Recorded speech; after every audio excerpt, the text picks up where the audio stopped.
Most people only see two ends. Cargo leaves China, cargo arrives in the USA. However, everything in between is invisible.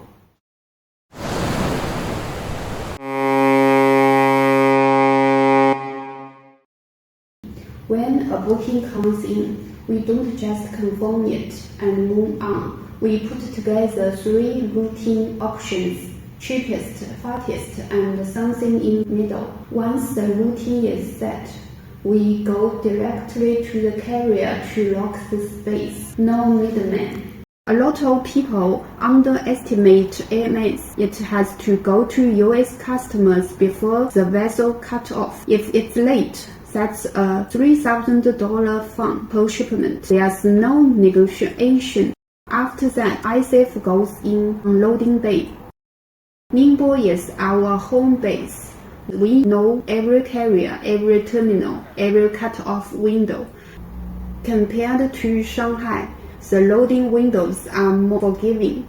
Most cargo doesn't need a feeder, and there's more room to make adjustments if something comes up at the last minute.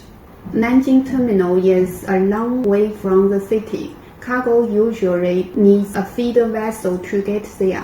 An extra leg that a lot of people simply don't build into their timeline, and then they miss the cut-off and wonder what happened.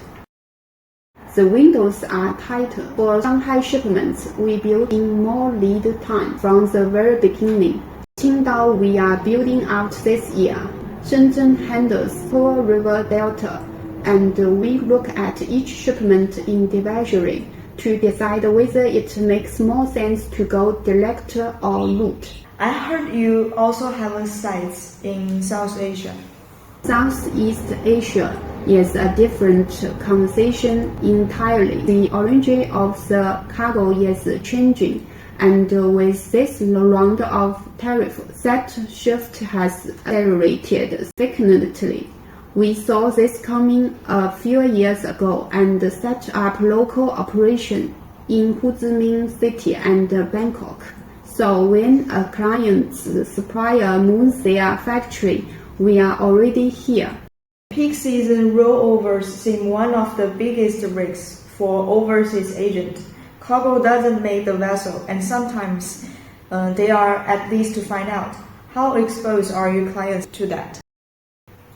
It comes down to the conversations we have with carriers outside of booking season. We are not calling our carriers only when we need something. We talk to them regularly. So when things get tight, they'll tell us.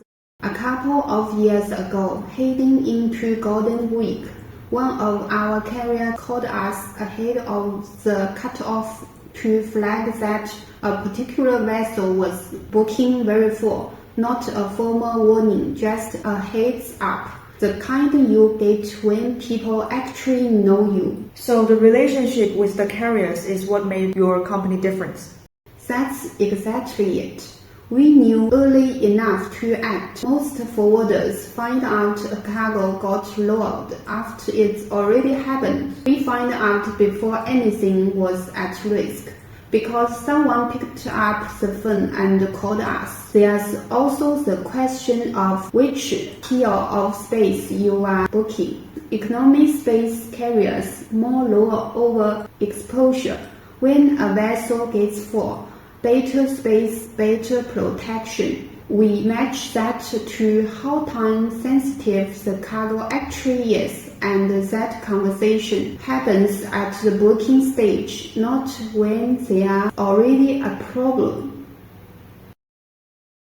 The things that overseas agents tell us they need most from a China partner is just information, timely, accurate, and without having to ask for it. If something changes, you hear from us first. You are never sitting there wondering where your shipment is or waiting for a reply. You can't be at the port. We are. That's really the whole thing.